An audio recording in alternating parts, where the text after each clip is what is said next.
Hola, buen día. Mi nombre es Vargas Cárdenas Paulo Emanuel. Estudio en el Centro Universitario de Arte, Arquitectura y Diseño.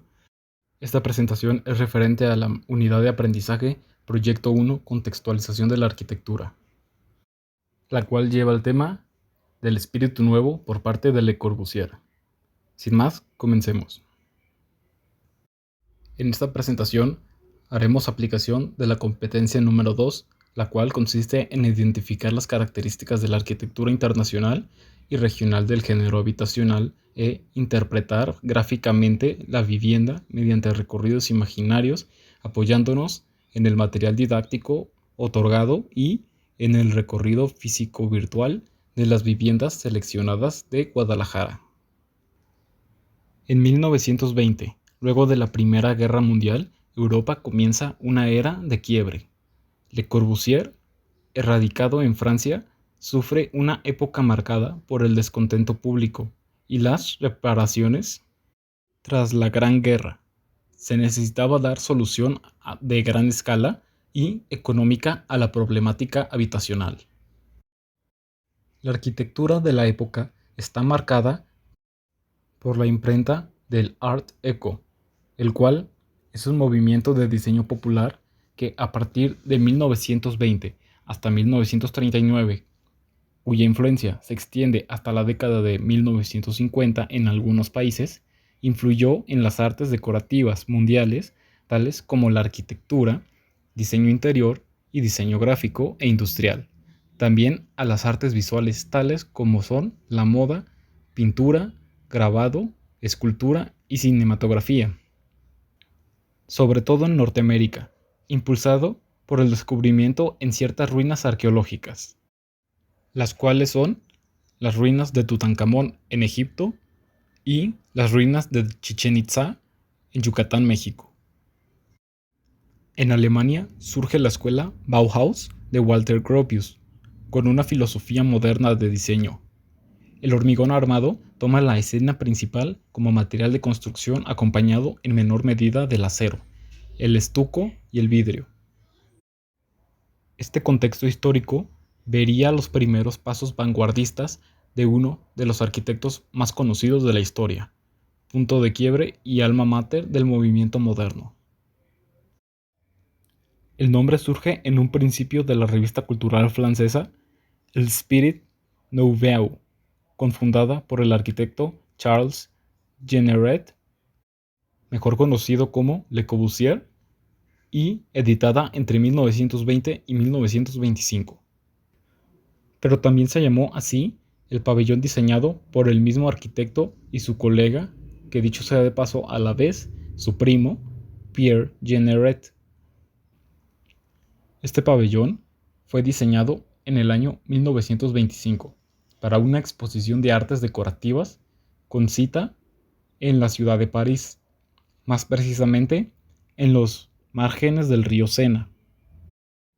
La exposición otorgaba espacio reducido y temporal a cada uno de los expositores para que construyera un pabellón desmontable en los jardines del Grand Palais.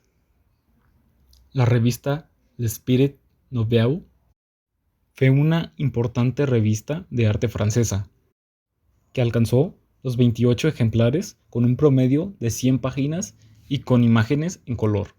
Fue creada con la intención de provocar un renacimiento del movimiento moderno tras los terribles años 80. Fue la revista del movimiento purista y su ámbito fue internacional, llegando a alcanzar bastante difusión en países como el nuestro, que es México. La revista fue dirigida en sus 3 primeros números por uno de sus 3 fundadores, el poeta dadaísta Paul Dermet, que fue importante colaboración inicial, pero solo este participó durante los primeros 7 números. Amadé Ostenfant y Charles Edward Jeanneret o Le Corbusier.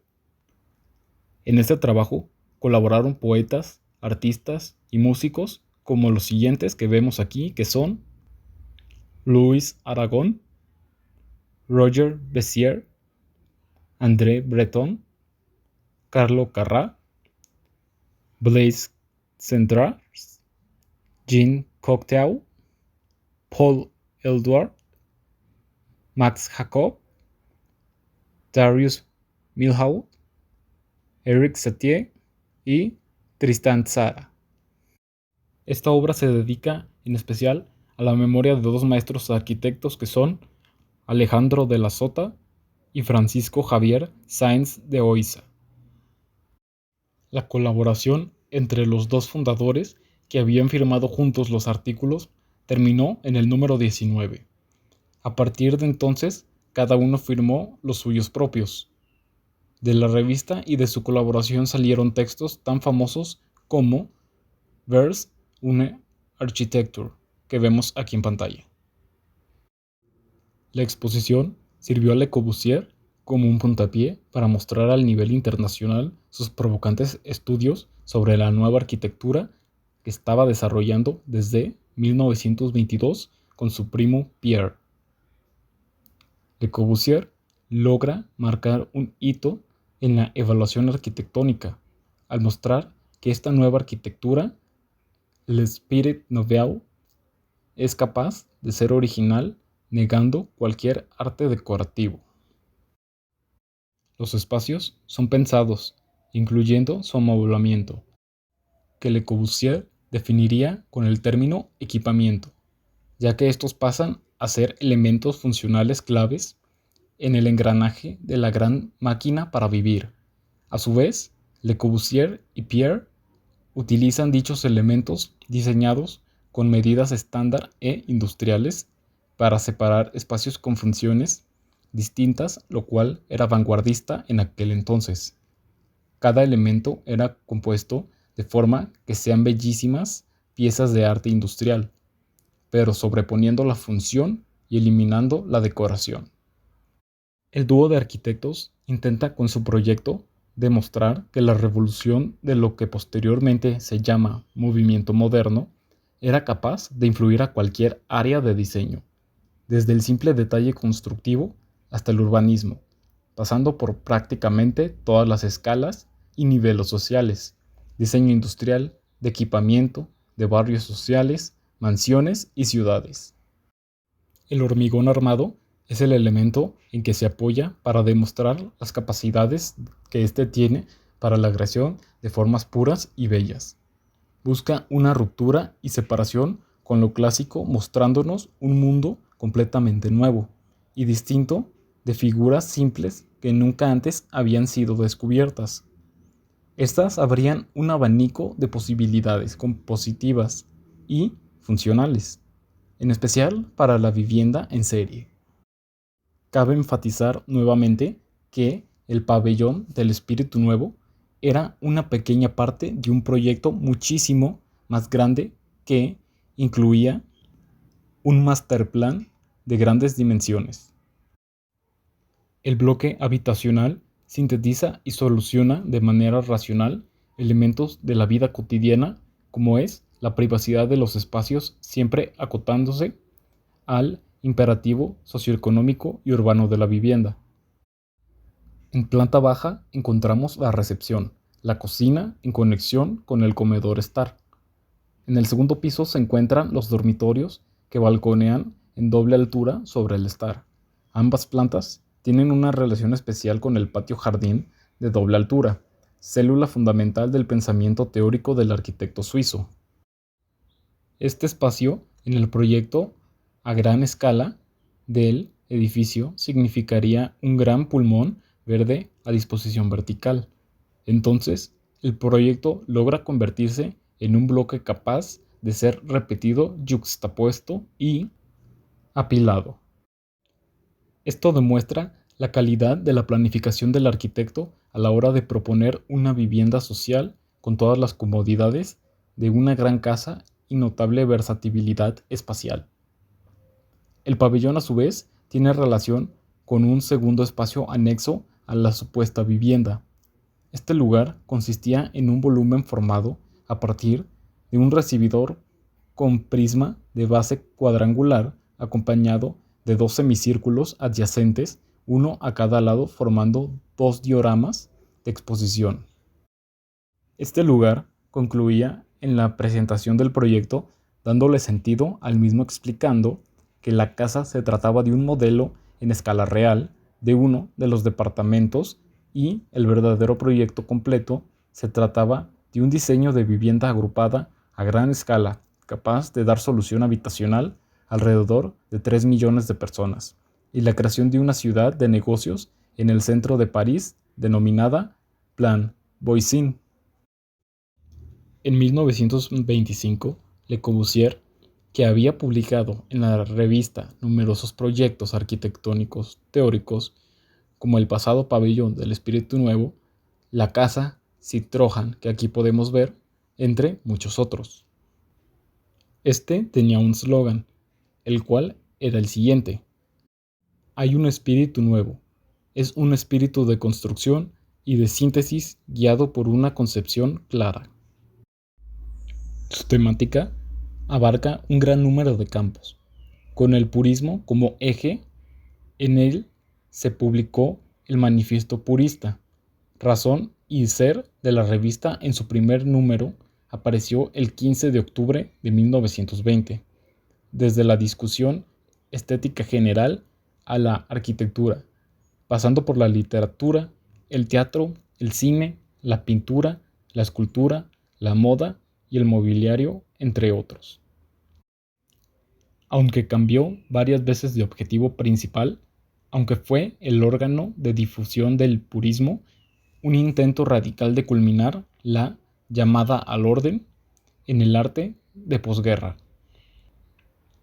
El purismo nace cuando Ozenfant y Le Corbusier publican el 15 de noviembre de 1918, 4 días después de la firma del armisticio, Après le Cubisme, que podemos ver aquí en pantalla, y en sus escritos de entre 1918 y 1926 en la revista L'Esprit Nouveau, especialmente en Le Purisme del número 4. Lo presentan como un movimiento racionalista que se expresa en un cerebralismo extremo y riguroso, que el arte ha de desprenderse de los elementos imaginativos y fantásticos para decantarse hacia una perfección plástica lograda mediante reglas estrictas de composición.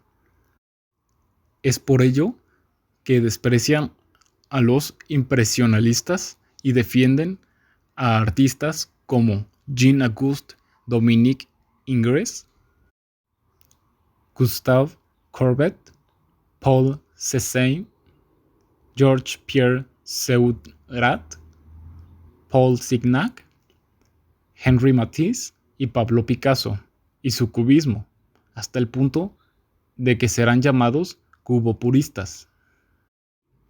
El proyecto de digitalización y consulta en línea de la revista L'Esprit Nouveau fue realizado por la Biblioteca del Área de Artes de la Universidad de Roma III, y también se ha digitalizado en la Biblioteca de la Cité de Architecture et du Patrimoine.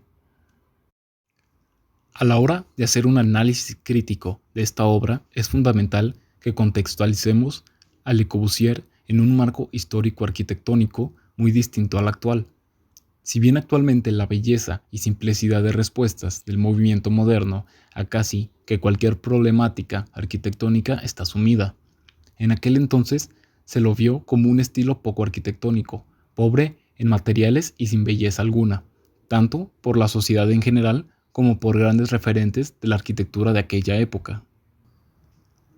Lo revolucionario en las ideas de Le Corbusier fue la funcionalidad, el concepto teórico y el aspecto neoplástico de su arquitectura. El proyecto presentado en esta exposición no solo era una pequeña vivienda aislada, sino que intentaba buscar una nueva reflexión arquitectónica de cómo funcionaban los espacios, sus medidas mínimas, y a la vez impactar a gran escala en el urbanismo de las ciudades. El arquitecto propone un nuevo tipo de sociedad a futuro ordenada en espacios pensados para ser aprovechadas al máximo, diseñado y lineal en todos sus aspectos. Un nuevo tipo de hábitat humano donde Este se encargaría en características de comodidad y salubridad totalmente pensadas a cambio de un bajo costo económico. Todo esto bajo uno de los logros más fundamentales que diferencia a esta nueva arquitectura del resto: llevar la arquitectura de vanguardia a todos y a cada uno de los niveles sociales. Aquí podemos ver en la presente diapositiva las fuentes a las cuales recurrí para realizar dicha exposición. Por mi parte, sería todo. Espero que les haya gustado. Muchas gracias por su atención.